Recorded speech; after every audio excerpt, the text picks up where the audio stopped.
you have the ability, like I was saying, whether you're gardening or taking out the trash or in a shooting competition or writing a book, to be fully in the space, entirely in the space where nothing else matters.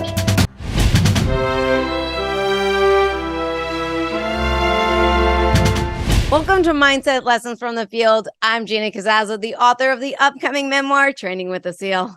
Today's guest is the same guest from last week because our conversation was so amazing and we went over the hour, and I try not to do that.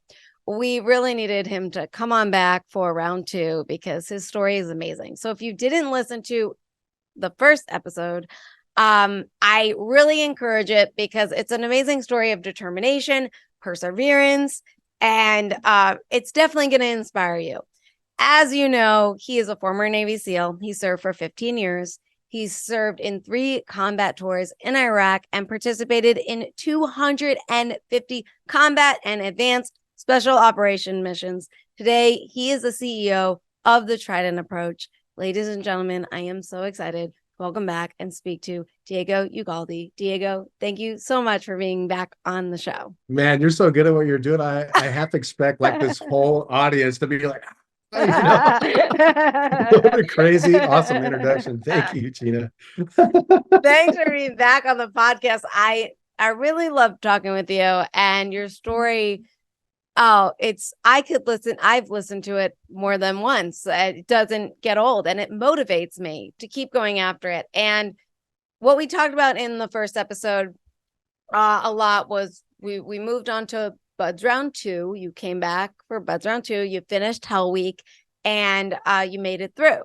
And I asked, my question then now where I want to pick up is, did you have any struggles along the way? Like, after Hell Week, it's kind of like, as they say, very few people then don't become a SEAL, right? So for you, was there any struggles or was it like smooth sailing? Like, I did it, I'm here. There was struggle like every millisecond. Okay. And it was all of it was in my mind because I had trained my mind early on to understand that like everything could be taken away from me in a second. Like the first time when I was asked to leave Buds the first time, that was unexpected to me. I was so immature and so like cloudy space, like, oh, I'm just going to keep going, that they're like, hey, brother, we got standards here, man. You're not making it. And so you're not welcome here anymore. So I was like, I created like this defense mechanism in my mind to protect myself from ever being shocked or surprised like that again. And which is obviously just an illusion, but it was something, but I didn't know it at the time. So I really felt like you never know what's going to happen today. I made it all the way up to this point last time, but every day is a new day, something I haven't been able to whatever. And for example, like when we went into second phase, you still continue to do the timed runs and the timed swims and the timed doe courses and that kind of thing, but the times get harder to overcome. And so one day we were doing the obstacle course, but we were doing it backwards, the opposite way that it was designed to be run, which was just an interesting thing because our brains and our neuromuscular connection things have been so wired in to like, here's how I do this obstacle. Now they're like, we're breaking this down and we're doing this. It was like running the obstacle course in some ways. And I was doing so well, with everything. And I was running fast. I was performing well. I was a senior guy there because it had taken so long to come back. I was 29 years old. I was doing some leadership stuff. Well, one of the obstacles called the high wall. When you run it traditionally, there are these elevated stumps that you hop, and then you hop up to the high wall and then you vault yourself over. And then you do this kind of 10 or 12 foot fall down onto the sand and then you continue on to the next thing. Well, this one, we had to run up to the 12-foot wall and then scale it without hopping up on the logs to get to the top. It wasn't easy for me. I jumped up onto the wall. I almost grabbed onto the thing, but then I slipped and slid down the first side of the wall. and you're running in the soft sand, up to this thing. So it's not like you're on this bouncy track, just like, it. So it's, um, if I was to over dramatize, it'd be like in a dream where you can't run fast enough, you can't run hard enough or whatever. You're just like in this swamp, kind of thing. But anyway, again, over dramatizing it, but it kind of gives you an idea. So anyway, I did it again, went up, like I just missed the thing and I slid down the wall again. And then it was just like, boom, all attention was put on me. And it was just like, can you not get over this wall? And all of a sudden, like all my biggest fears, everything kind of came down on me. Shoot, this can be the end of my run. There's none of this is real, but it was like in my mind, is this the end of my run? And are they going to drop me from SEAL training? And because all the attention went on me, it was like, listen, if you don't get over the wall the next time, the entire class is going to go get wet. And I was like, oh, like this is the last thing you want to do in it. No SEAL I know like wants to be like wet and cold all the time. Like it's just like absolutely. And you do not want to be the reason why other people get wet. And so, maybe in first phase, it's like this really cool thing to struggle and fight and then triumph, but that's not cool anymore in second phase. You're here to be a SEAL. You got to kick ass at everything you do. Otherwise, what are you doing here kind of thing. And so the point is, none of this was welcome attention. This was not a good thing. So with the weight on my shoulders and fear and all this stuff and being excommunicated from the class from making people get wet and all this stuff, I ran and I made it. I got to the top. I got to the top of the wall. It was a big, long jump. And because I was kind of emotionally, kind of physically exhausted or whatever from, and by the way, I had run the obstacle course prior to this sort of thing. I did something that I had done for years, which is I used to take martial arts and I did these things like it's called a dive roll, where you land on the ground on your feet and instantly you roll to your shoulder, you roll diagonally across your back onto your hips, and then you roll out of it. It's like whatever. It's a way to receive the ground and energy and all this stuff without your knees or all that stuff just taking the brunt of the force. So I got to the top and then I just jumped off the wall and I did what I've done 1,000 times, 2,000, 3,000, 4,000 times in my life. And as soon as my shoulder hit the ground, as it has done thousands of times in my life, it separated. I separated my shoulder. And it was a big pop and it was a big pain. And I rolled out of it. And they're like, all right, good job. Okay, now let's go for a run. And then we commenced to do this 4-mile soft sand conditioning run while my shoulder was hanging down.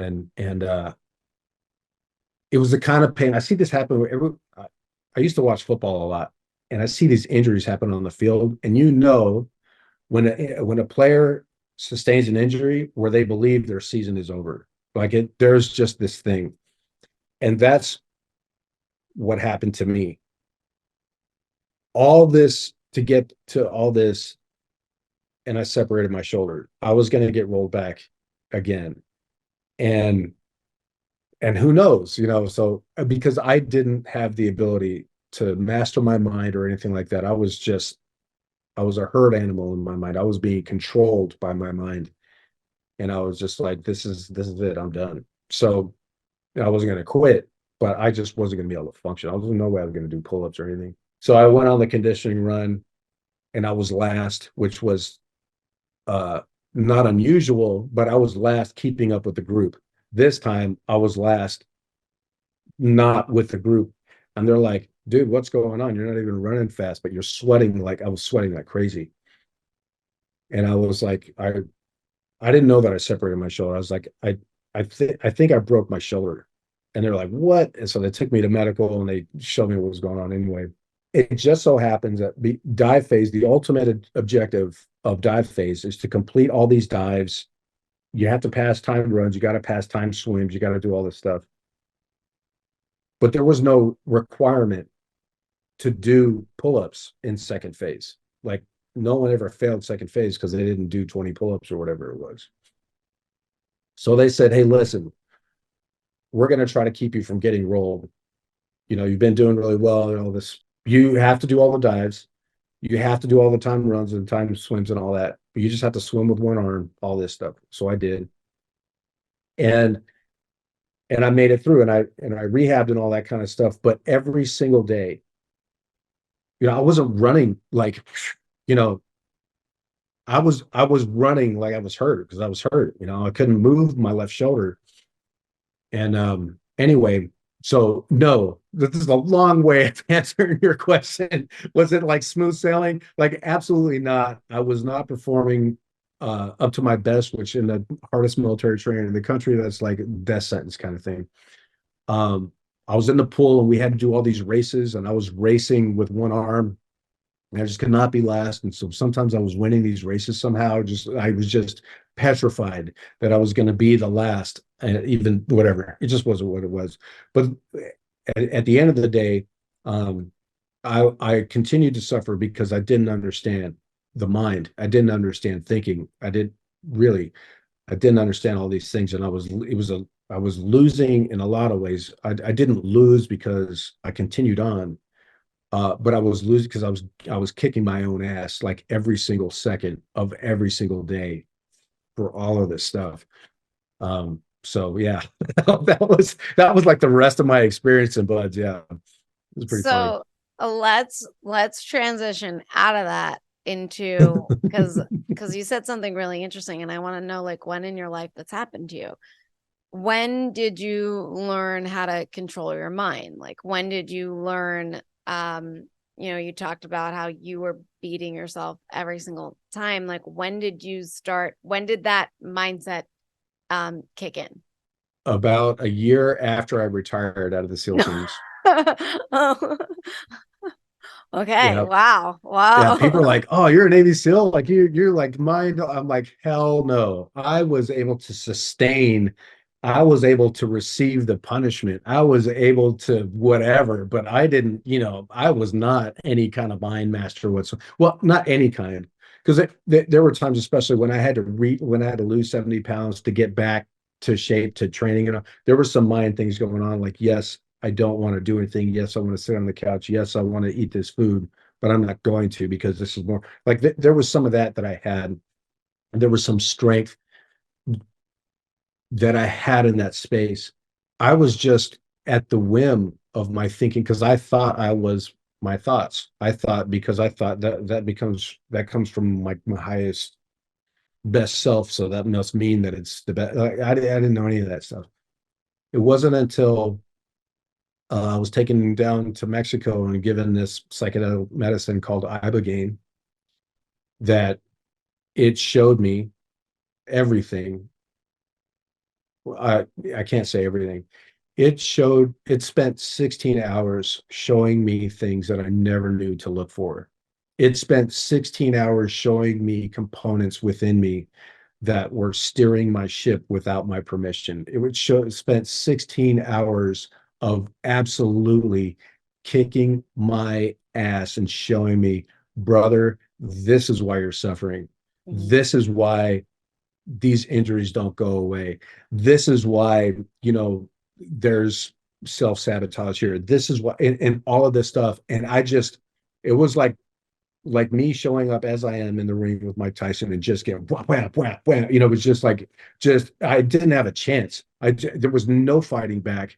There was no I you know, if I had this addiction to control in my life, I had none. All the control that I ever thought or wanted or whatever, it was gone. I was just being pummeled by, you need to learn this lesson, homeboy. And by the way, here's your ego. And I was like, because I didn't think I had an ego. Like to me, my understanding of ego was so limited. Like I never walked into a room thinking I was better than anybody. Like that didn't. In fact, the opposite was true. I walked in the room thinking like, "Oh man, I don't deserve to be in this room," kind of thing. Not knowing that that is a powerful manifestation of ego, just in a different way than I was ever used to understanding. And so when I found out and I saw and I experienced in no uncertain terms that there was this thing within me that was driving like a bat out of hell with, hair on fire and laughing and all this stuff, all the while I was suffering and breaking and injured and sick and all this kind of stuff. Oh man, that was a life changer. And there was this whole process that belonged to that. But it took me years from that moment of actually seeing these things that were actually running my life to getting to a place of sovereignty and actually in a healthy and loving way controlling my life or controlling the things that I can't control rather than controlling out of fear, controlling out of shame or anger or whatever, which were these toxic fuel mechanisms that I was living to fuel my life. It was insane. It was crazy. But it wasn't until that where I was like, I wasn't living life wrongly. It was as it was because that was just the process that I needed. But with Ibogaine and other psychedelics, I started to find that there was a better way to exist.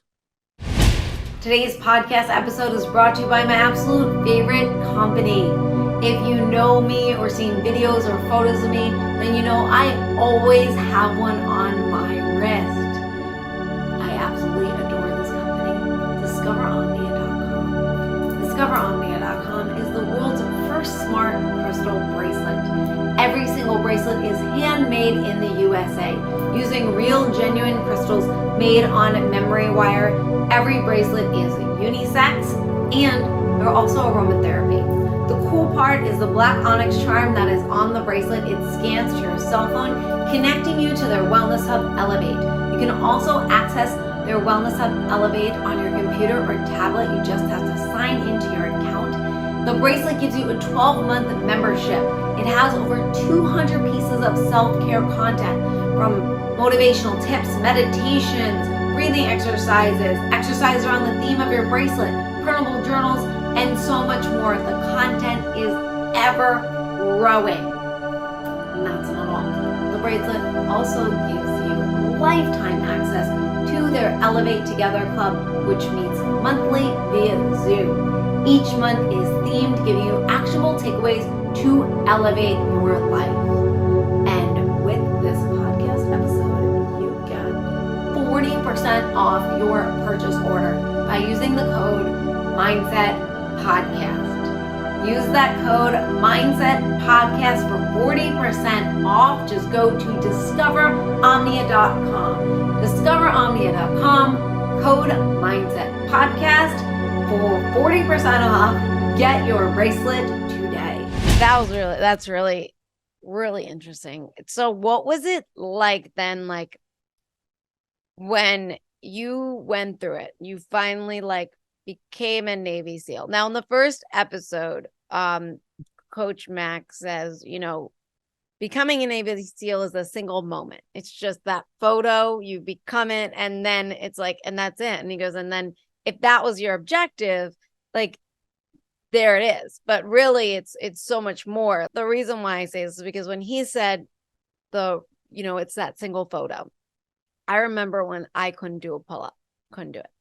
And when I finally was able to do it, and everyone's seen me struggle for months and months and months, couldn't do a pull-up.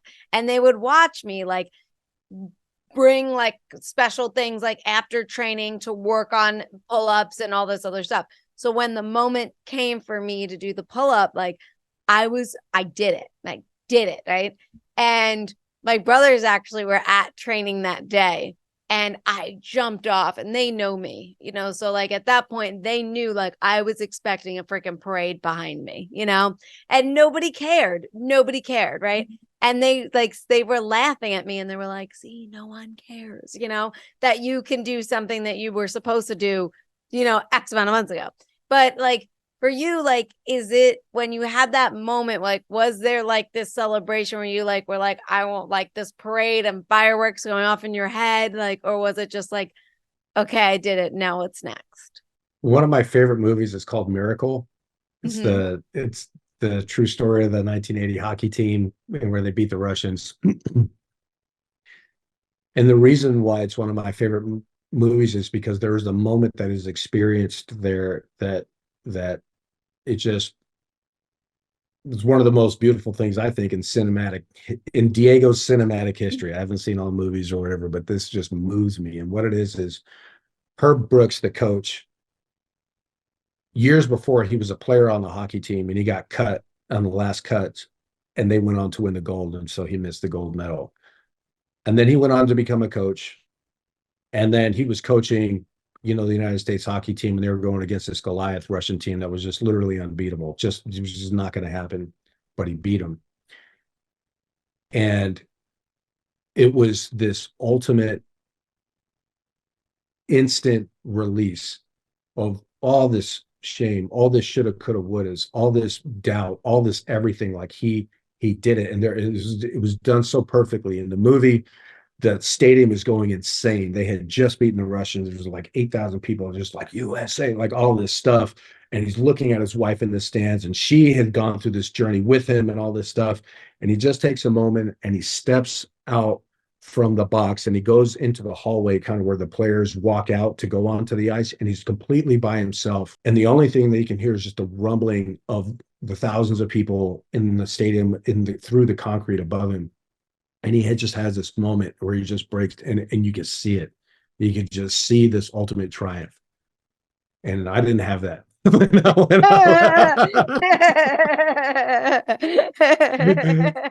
I was like, I wish I had that.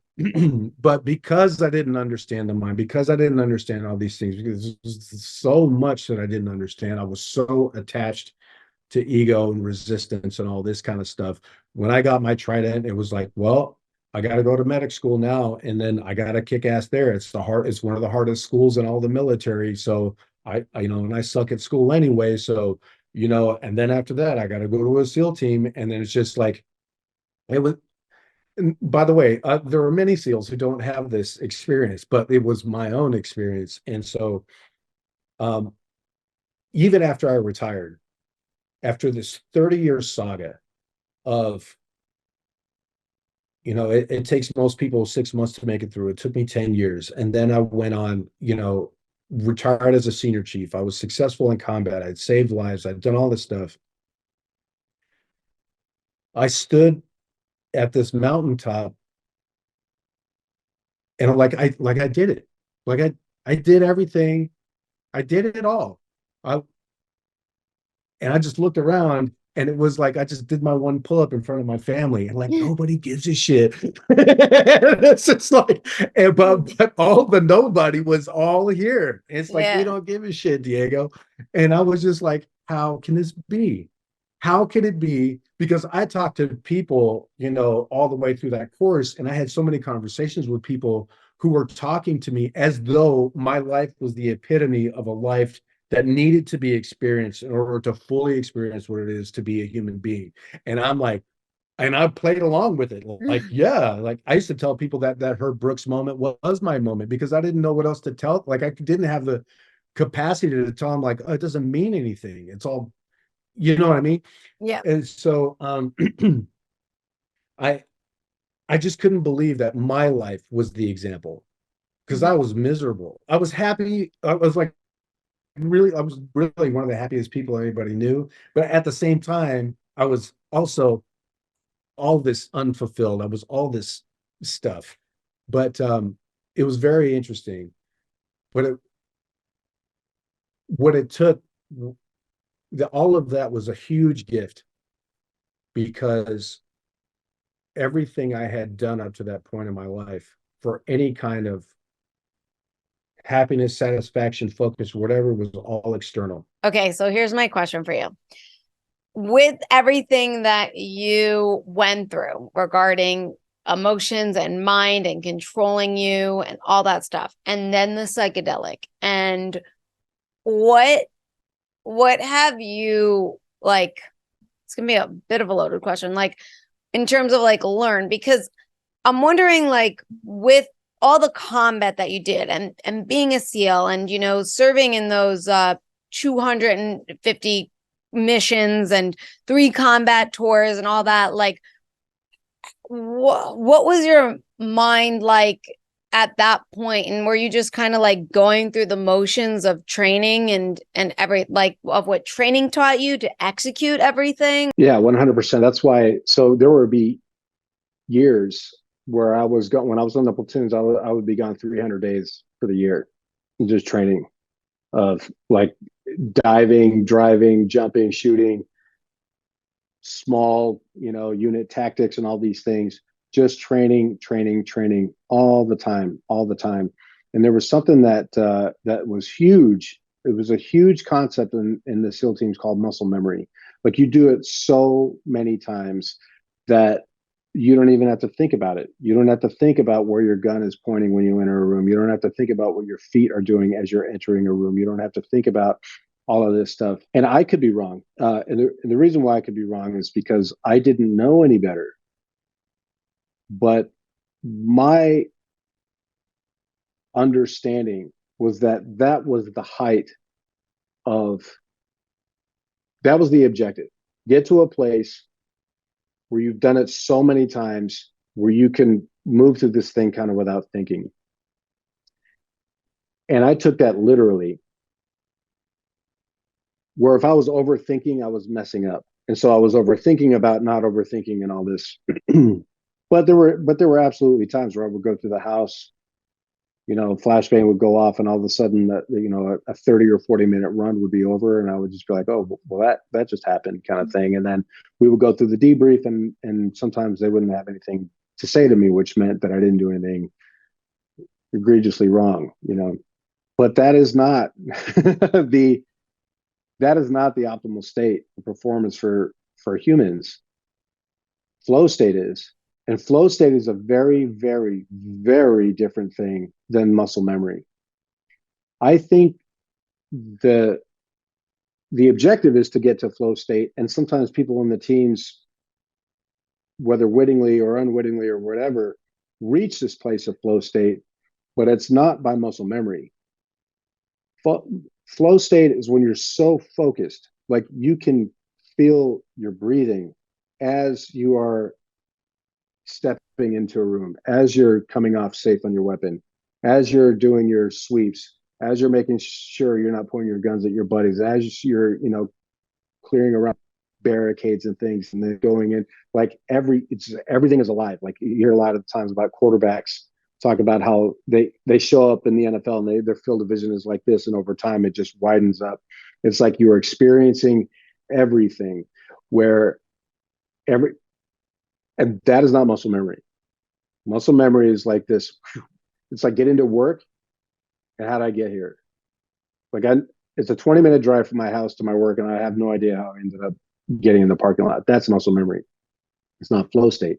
So there were times where I was achieving flow state, but thinking the objective was muscle memory. So I was never really, ever really, truly able to be in this state of flow because I was looking for the wrong things. Flow would come to me because of the design of the training, but I wasn't involved in any way. And there is a way to be involved so that you can create flow state for taking out the trash. There is a way to do these things. So, but I wasn't aware of all that.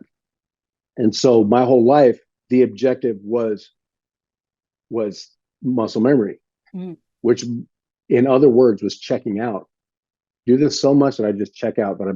And that I can tell you, Gina, is I was telling you before, one of the things that I do in addition to the Trident approach is I also coach veterans who are suffering significantly from post-traumatic stress and addiction and traumatic brain injury and all that kind of stuff. One of the two biggest reasons why they're there is because of this whole checkout mechanism that we've been trained to build, which is not helpful as a process of a growing and developed human. It's what they needed maybe at the time, but it doesn't, after a certain point, it doesn't serve anymore. It's like the enemy of transcendence.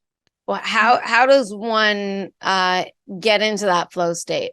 Well, so Mihaly Csikszentmihalyi, he's like the father of flow. He's the one who wrote all the books about it. He started doing writing books back in the 80s about it. There were some fundamental mechanisms that needed to be achieved in order for one to reach flow state. And I'll try my best to do some of them off memory. But one of the ways that I use to correlate it is one of the ways that we spontaneously develop flow state in the SEAL teams is our shooting competitions. We would go to these training blocks and we'd be gone away from the house for weeks at a time. And every day we would be shooting thousands of rounds. And at the culmination of these things, you're like, all right, who's the best shot in the platoon? And so it was a race. So competition is one where you have to be like engaged in the outcome. And because when you lose in the SEAL teams, it's not a good thing. You know what I mean? Like you don't want to be the last shot. You don't want to be known as the worst shot in the platoon. You don't, you know, everyone's watching the people that are doing this stuff. So you don't, if you have a weapons malfunction, you want to be the one who handles it properly, you know, all of these things. So there has to be a competition. And then a second element is it has to be in line with your skill development. Meaning, imagine I was the worst shot of anybody who's ever been in the military, and it was me against the best shot in the SEAL teams. I and he would be completely, well, not complete, but we would be disengaged because neither one of us would be tested to match our skill level. So that the matching of the skill level, so the challenge has to meet at the apex of your skill level. So if it's way too hard, you can't reach flow state, according to Csikszentmihalyi. If it's way too low, it's like playing pool with somebody. You're playing pool with somebody who's just like, they can't even whatever. It's just like you're disengaged. Or if you're playing with somebody who's just like knocking balls in every time, you're like, oh man. Anyway, so that has to happen. The other thing has to happen is you have to be left alone to focus on what you're focusing on. So, for example, if you're running a company and you have these spontaneous meetings like every 15 or 20 minutes, you're not allowing somebody to sit with their problem set and engross themselves in the process. Or if you're like, hey, you're just opening it, hey, did you see that email? It's like they don't. So if they're not alone to the process to focus on what's going on, can't reach flow state. The other thing is to be like an immediate indicator is cheating or not. So, for example, when we're shooting and we shoot still, we instantly think of there's instant feedback of, hey, this is working or this is not. Mm-hmm. And the other thing is, for example, flow state and shooting competition your weapon, because there's certain we bang for your pistol and your pistol jam, you hit the magazine into the picture that it's seated properly. You pull the slide back to eject a round just in case the round is bad, and then you refocus and then you pull the trigger again, tap, rack, bang. What happens sometimes, not very long after you get into SEALs, what happens sometimes when people get jammed, they're like, oh, what's wrong with this thing? And they get all out of it. But it is still absolutely possible to remain in a flow state where you're plank, jam, tap, rack, bang, plank, because everything is responding as you're needing it to be. Now, if you had a jam and you're just like, it's not working, like the gun is the pistol is so jammed that you can't even slide the thing back, boom, you're out of flow state, because now there's like, the time is tick, ticking. The other person is like going on, progressing, and you're still fumbling around with this. How do I get this round out of there? You know, then you're out of the game, sort of thing. So those are some of there's like 8 conditions. I don't know how many I rattled off there, but those are the conditions that are necessary in order for some to reach this flow state. And what happens when all of those things come together, when all of those conditions are set, you have the ability, like I was saying, whether you're gardening or taking out the trash or in a shooting competition or writing a book, to be fully in the space, entirely in the space where nothing else matters. And it can be one of two things. One is time can slow down. You can imagine like surfing on a wave, and as the surfer is like riding down the side of it, like he's just noticing the little droplets of the wave that's kind of coming over. He's noticing each and every single muscle in his shins and calves and everything flexing and doing this to maintain balance or to shift the trajectory or the angle of the board and all this stuff. He's fully in it. And all of a sudden this ride, if you looked at it on a video, that might be 14 seconds long felt like 5 minutes to him or her, you know, that flow state. I think that's really, really interesting on getting into that flow state to get out of your mind. For myself, like I'm such an overthinker, and I feel like a lot of people do. We overthink. To wrap it all up, like what do you have, especially because we're a mindset podcast, like what do you have to share with people like to help them, like I feel like for you, like to get out of your head, like to stop overthinking and to just kind of live without, you know, being in that flow state. The mind is not capable of understanding these things. Mm-hmm. It does its best. It's doing its job by trying to connect, but it simply doesn't have the capacity to understand what it is. You can't think your way out of overthinking. It's the same. It's like Einstein said, you can't solve any problems using the same level of thinking that you used to create the problem in the first place. The only way to do this is to reach elevated states of consciousness where you come to a place where you're beyond the thinking mind and are able to become the observer of all that is. This is a big thing. So unless you are reaching elevated states of consciousness, it's just an illusion that your mind is solving the problem how to not think or how to not overthink. And it's just this endless thing that doesn't do anything. So it's like, for example, like our language is another problem. If I ask a 3-year-old what it is to be, they'll be like, or maybe somebody in third grade, hey, what is the paper on what it is to be? Or if I ask a college professor, what is it to be? But if they don't have an understanding or a connection to an elevated state of consciousness, and they don't know what it actually means when I'm saying, what is it to simply be? Or even the word stillness. What is stillness? A child will be like, I'm not supposed to move or whatever. And they'll fully believe and fully understand and be fully committed to this whole idea that they understand what that means. And there's nothing I can do to undo that for them. And there's nothing I would do to undo that for them. However, if they were able to reach these elevated states of consciousness, they would be like, that's not stillness. This is stillness. And so if you're genuinely on this pursuit, this track to stop overthinking, you have to bring yourself to a space beyond the thinking mind. And the way to do that is meditation is one of them. Psychedelics are another one. Sensory deprivation tanks over time are some. Vision quests. They have like sweat lodges. They're holotropic breathing is a huge one because you don't need psychedelics. You don't need drugs. You don't need anything. You just breathe a certain way for 40 minutes and you will get there. Mm-hmm. But it has to, but this is out of the mind. So that's the difficult part because people are fully identified with their mind is the best they're bringing to the world. Knowledge is power, right? So that's like my value as a human being is how much I know, which is this huge illusion. But it's things that people connect to like it's no other. Like there's nothing more important than what I know. And we don't know anything. That's really hard. So anyway, the only way to get to where you're talking about truly, and I don't mean by being able to, but I mean really aligned and really integrated and have a visceral experience of what it is to not overthink is to be beyond that space.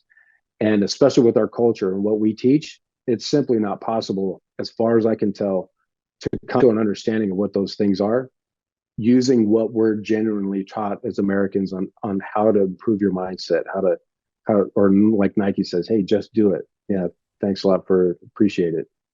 There's something in the way. What is that? Yeah. That's what you do, right? With your company and stuff, you help get beyond the mind. Yes, because that's the only thing that matters. Everything else, in my opinion, everything else is just like just low-hanging fruit or some happy shiny object that's not going to lead to anything.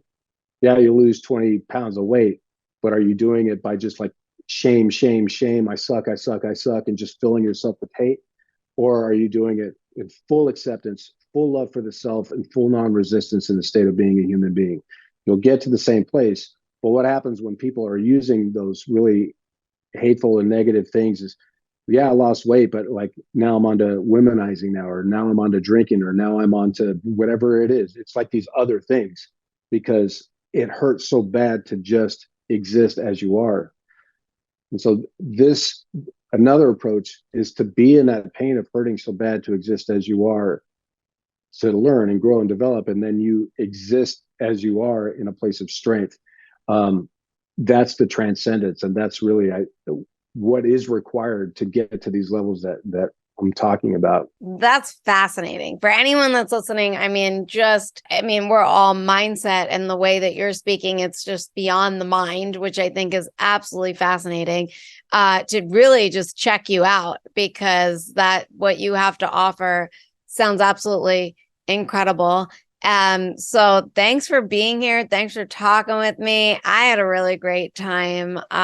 Your story is amazing. So I'm so grateful we connected. So thanks for being here. Thank you, Gina. I appreciate you all so much. Oh, of course. And everyone that's listening, thank you so much for listening. Go like, share, comment, subscribe now, be a Patreon member so you get full access to our bonus episodes and extra goodies that only our Patreons get.